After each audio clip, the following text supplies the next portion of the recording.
Hari ni kita pergi detail sikit tentang valve body.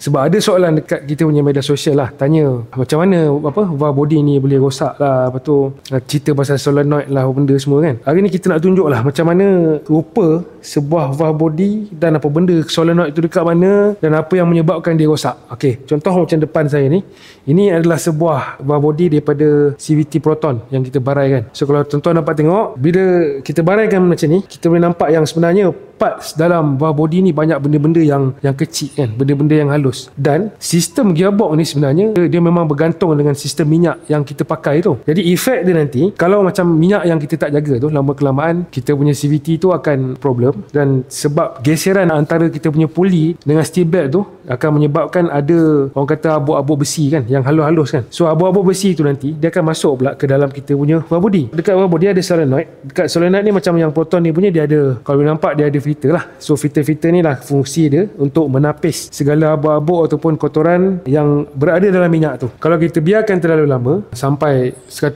ada yang pakai sama 150,000, ada yang cakap tak pernah tukar langsung kan. Kalau kita boleh tengok efek dia adalah pada barang-barang dalaman dia lah. Contoh macam piston-piston ni kan.